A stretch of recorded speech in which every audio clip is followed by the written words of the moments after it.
자, 오늘은 행복하게 사시는 분을 하나 소개하도록 하겠습니다. 충청도의 농사꾼의 자식으로서 육남매 중 막내로 태어난 아이가 있었습니다. 그는 2살 때 소아마비를 앓았습니다. 소아마비 아시죠? 우리 주위에도 소아마비 앓으신 분들 보면 참 힘들게 사시구나 라는 것을 알 수가 있죠.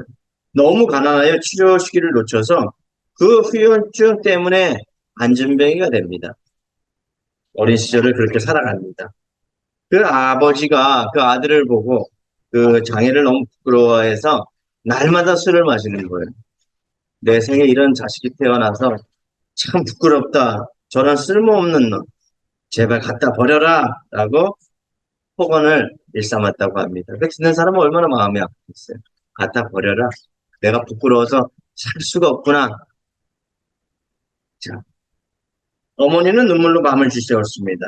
혼자 힘으로 설 수도 없었기에 기어다녔습니다. 여러분 예전에 비료포대라고 아시죠?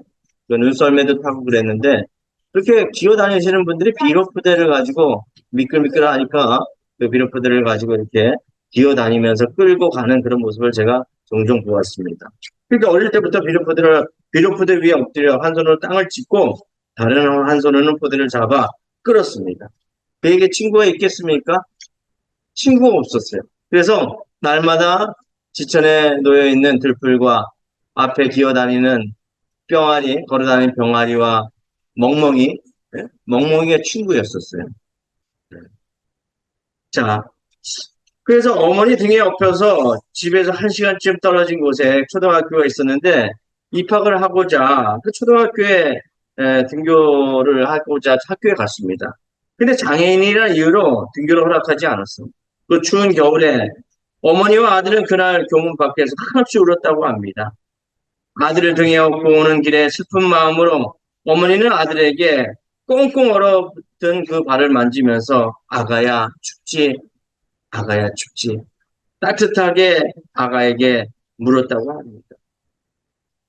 어머니의 그 한마디는 그에게 다른 어떤 말보다 값지고 힘을 나게 했습니다. 세상에 힘든 일들이 비수처럼 다가올 때마다 그는 그 말을 기억하고 또 기억했다고 합니다. 아가야 춥지. 그날 이후 이 아들은 마음이 평안해졌고 그 말로 인해서 어둠 가운데 생명과 빛으로 오신 예수님을 만나게 되었고 어떤 절망 속에서도 희망의 끈을 놓지 않았다고 합니다.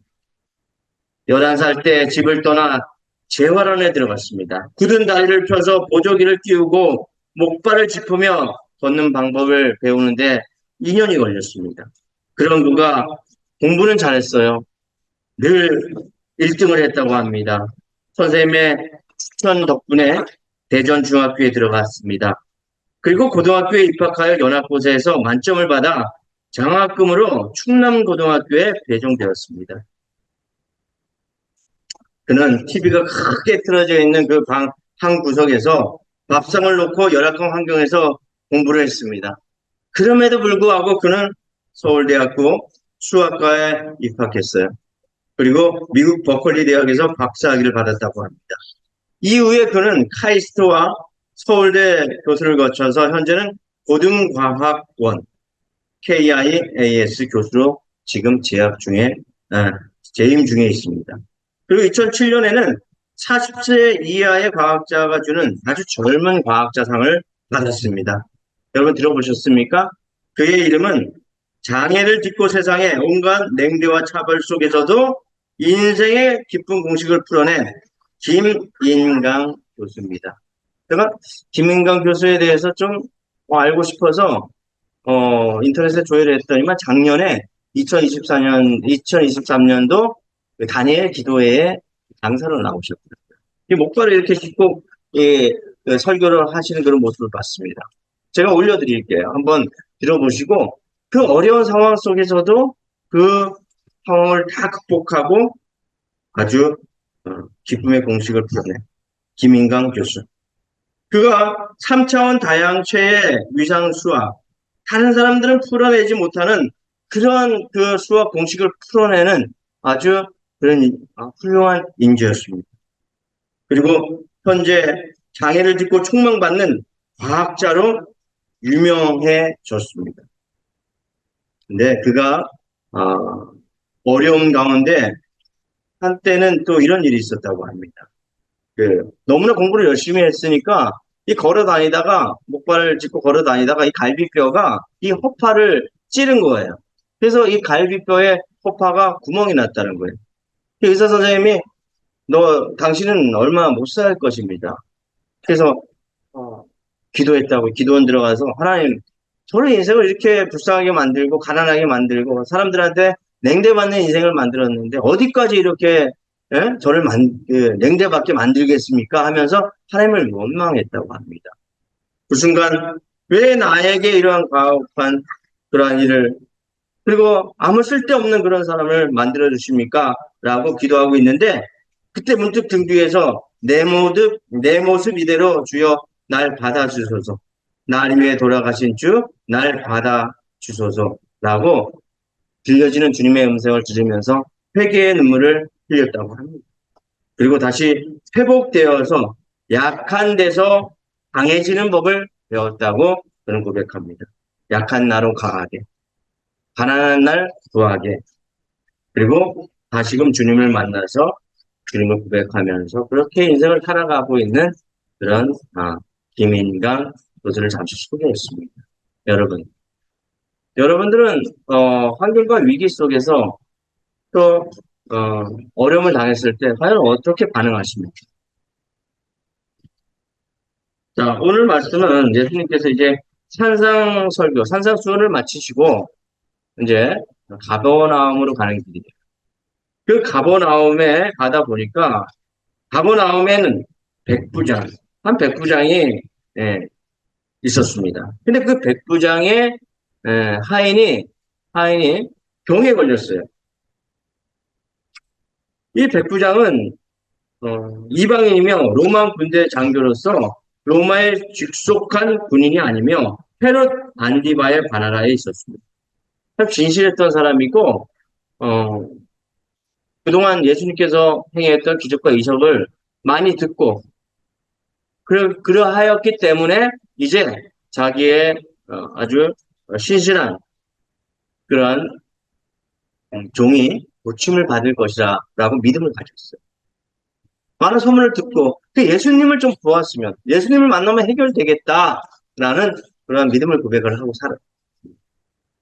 우리도 여러 가지 예수님에 대한 기적과 이적을 많이 듣잖아요. 그죠? 그런 이적을 많이 듣고 저도 많이 듣고 많이 보았어요. 그런 이적과 기적을. 암 고친 그런 교회 내에 어려움을 당하신 분도 보았고 또 이적과 같은 일도 보았습니다. 근데 보았지만 내가 정작 예수님을 만나서 나의 문제를 예수님이 진짜 풀어줄까라는 믿음을 고백을 한 적은 있습니까? 자, 오늘 그 문제예요. 이 백부장은 예수님께서 나의 문제를 해결해 주실 것이다. 라고 그 중풍병으로 병들어서 심하게 괴로워하는 그 종의 문제를 가지고 예수님 앞으로 나갔습니다. 여러분들은 문제 앞에서 어떻게 주님 앞에 나가실 것입니까? 백부장이 또 베드로의 그 장모가 열병을 가지고 있는 그 문제 앞에서 그들은 과연 어떻게 나갔을까? 그들의 삶을 통해서 함께 은혜를 나눠보죠. 자, 함께 따라 보시기 바랍니다. 첫 번째, 그들은 간절한 기도로 그 문제 앞에 나갔습니다. 따라 보시기 바랍니다. 간절한 기도로 문제 앞에 나갑시다. 간절한 기도로 문제 앞에 나갑시다. 네, 간절한 기도로 문제 앞에 나가시기 바랍니다. 여러분, 간구라는 말 뜻 알죠? 간절한 구함. 그래서 줄여서 간구예요. 그게 간절한 기도죠. 기도를 하는 데 있어서 한번 하나님 주님께서 들어주실 것이지요? 라고 입에서 내뱉는 기도가 아니라 진짜 간절하게 주님께서는 나의 문제를 해결해 주실 것입니다. 믿음의 고백. 그죠? 그런 고백을 했다는 것이죠. 자꾸 이렇게 흔들리는, 성경에 보면 흔들리는 믿음의 고백은 하나님께서 들어주시지 않는다고 그래요. 무슨 말씀인지 아시죠? 의심하는 고백이죠, 의심하는. 의심하는. 한번 기도했으면 하나님께서 반드시 들어주실 것이다. 라고 끝까지 붙들고 기도하는 그 끈질긴 기도가 있어야 된다는 거죠. 그 모세가 이렇게 하나님 앞에 홍해를 가를 때, 그죠? 또 적군이 몰려올 때, 그들은 어떻게 기도했죠? 간절하게 양손을 하나님 앞에 들고 내가 주님밖에 없습니다. 나는 포기합니다. 그죠? 김인감 교수님처럼 나는 포기합니다. 주님밖에 없습니다. 죽음 앞에서 내가 할 수 없는 것 앞에서 주님을 고백했다는 것이죠. 할렐루야? 할렐루야가 무슨 뜻인지 아시죠? 할렐루야 찬양합시다. 야외. 그죠? 주님을 찬양합시다. 이런 뜻입니다. 주님을 찬양하는 거예요. 자, 5절입니다. 한 백부장이 나와 강구하여 간절히 구합니다. 무엇을 위해 구합니까? 6절. 이르되 주여 내 하인이 중풍병으로 집에 누워 몹시 괴로워하나이다. 중풍병 아시죠? 그죠? 네, 요즘 뭐 뇌 질환의 문제로 기억력이 상실되어지고 그로 말미암아 여러 가지 몸의 어려움을 겪습니다. 자, 몹시 괴로웠다고 합니다. 몹시 괴로워했어요. 그런데 그리고 나서 예수님이 자기 집에 오셔서 그 병을 고쳐주십니다. 7절이에요. 이르시되 내가 가서 고쳐주리라. 누가요? 예수님. 예수님이 친히 그 환자의 집에 방문하셔서 친히 고쳐주십니다. 예수님은 유대인 장로들을 통해서 이 백부장의 청을 전해 듣고 내가 가서 고쳐주겠다라고 하여 백부장의 집을 향하고 결국 그 문제에 대해서 해결을 받습니다. 무엇이 있었습니까? 바로 고침받는 역사 가운데서는 간절한 기도가 있었다.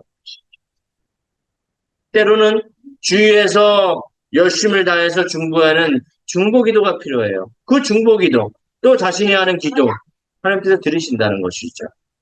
여러분들, 누워있는 환자를 지붕을 뜯고 그 두 친구가 그 예수님 있는 곳으로 내려서 그 환자를 고친 그런 역사가 있지 않습니까? 그죠?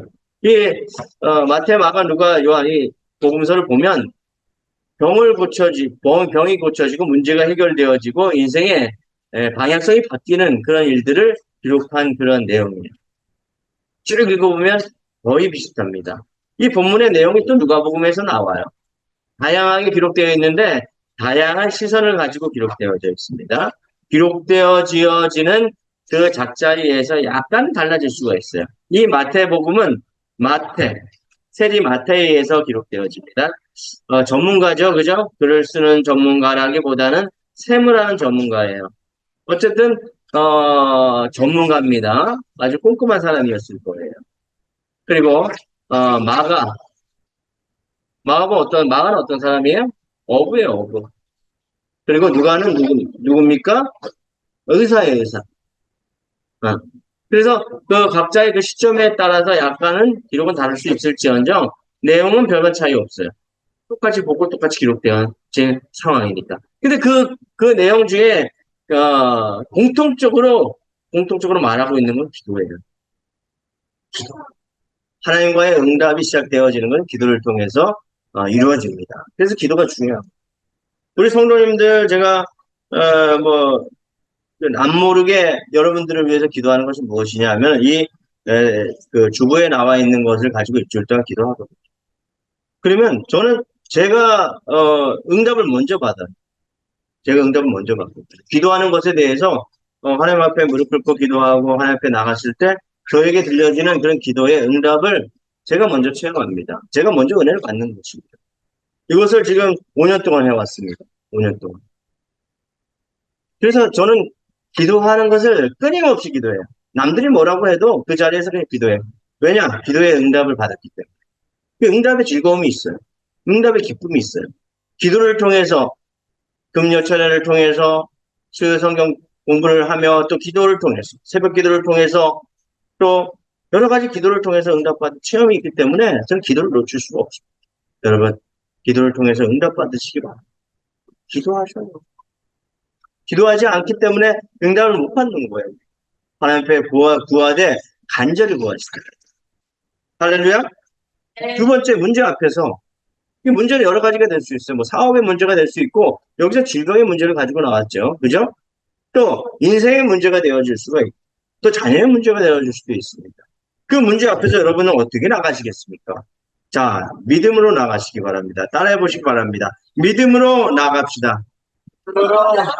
믿음으로 문제 앞에 나가시길 바랍니다. 8절이에요, 8절.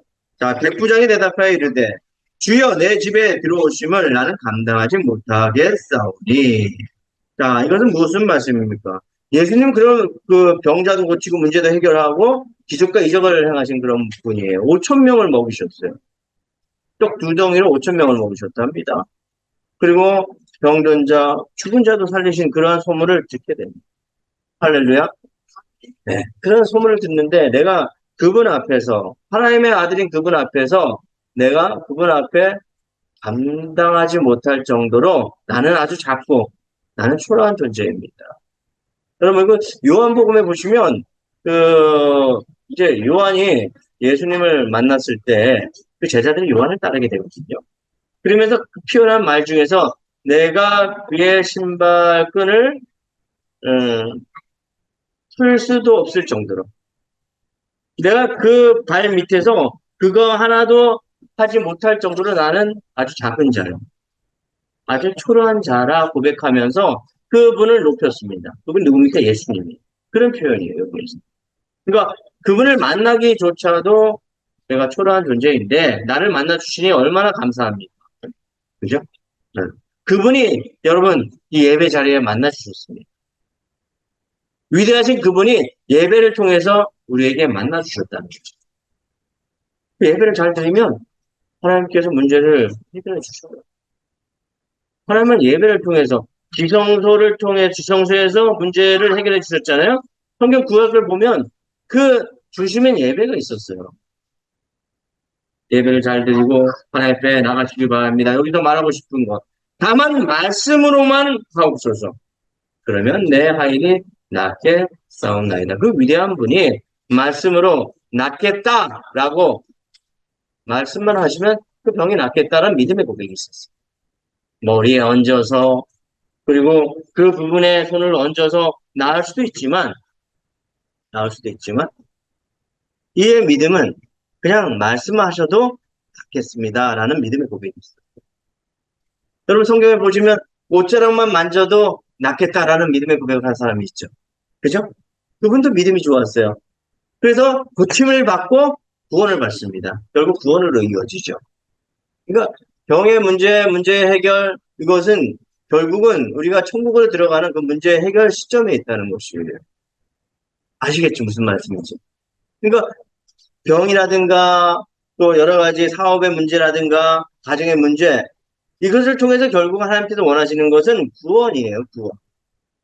구원. 무슨 말씀인지 아시죠? 천국에서 다시 만나보자라는 그런 말씀이라는 것이죠. 할렐루야? 네. 그리고 하나님의 그 말씀을 통해서 주님께서 고쳐지어진다라는 그 말씀을 하시면 내 하인의 병이 낫겠습니다라는 그 믿음을 고백을 하니까 예수님께서 야, 참, 너 믿음 좋다. 믿음 좋다. 이런 믿음을 소유하시고. 그런데 보면 믿음대로가 아니라 믿음대로예요. 믿음이 아니, 그 안에 있는 그 믿음이 아니야.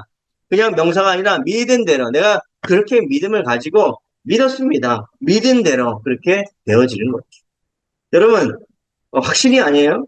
믿은 것이에요. 내 안에 믿음이 자라나고 내 안에 믿은 대로 될 것입니다. 아멘? 네, 그래서 믿음을 가져야 돼요. 믿은 대로 될 거예요. 자, 9절이에요. 나도 남의 수하에 있는 사람이요 내 아래에도 군사가 있으니 이더러 가라 하면 가고 저더러 오라 하면 오고 내 정도로 이것을 하라 하면 하나이다. 10절이에요. 예수님께서 들으시고 놀랍게 여겨 따르는 자들에게 이르시되 내가 진실로 너희에게 이르노니 이스라엘 중 아무에게도 이만한 믿음을 보지 못하였노라. 그죠? 유대인들은 예수님을 죽이려고 하였지요. 그죠? 자기를 따르는 제자들은 기적과 이적을 행하면 그때에는 주님을 자르는 것처럼 보였죠.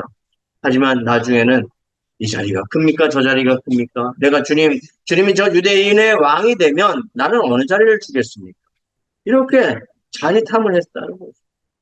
그리고 결국 예수님이 십자가에 못 박혀 돌아가셨을 때 다 도망갔어요. 엠마오로 도망가고, 저기, 예? 예수님하고 관련이 없는 곳으로, 결국 뭐 갈릴리로 호숫가에 가가지고 다시 어부가 되기도 하고, 그죠? 응, 그 예수님이 살아 계셨을 때, 역사하셨을 때 같이 있었지만, 예수님 돌아가시고는 그랬죠. 근데 우리가 한번 돌아보아야 돼요. 우리의 인생은 과연 그런 인생을 살고 있지 않느냐. 예수님의 역사가 일어날 때는 주님이 있는 듯. 하지만 예수님의 역사가 일어나지 않는 것 같이 보일 때는 주님 살아 계십니까? 라는 그런 믿음의 고백을 하신다면 우리가 우리의 신앙을 다시 한번 점검해 보시기 바랍니다. 믿은 대로 될 것입니다. 믿은 대로. 할렐루야? 믿음을 가시기 바랍니다. 자, 그리고 11절. 또 너에게 이르노니 동서로부터 많은 사람이 이르러 아브라함과 이삭과 야곱과 함께 천국에 앉으려니와. 믿음을 가진 자들, 믿음을 굳건히 지킨 자들, 여러분들 결국은 천국에서 주님을 만나보실 것입니다. 12절. 그 나라에 본 자손들은 바깥 어두운 데 쫓겨나 거기에서 울며 이를 달게 되리라. 여러분 충성된 종 아시죠? 그죠? 네. 열심히 일해서 땀을 흘리고 하나님 나라에 충성한 이들 하나님께서 갚아주십니다.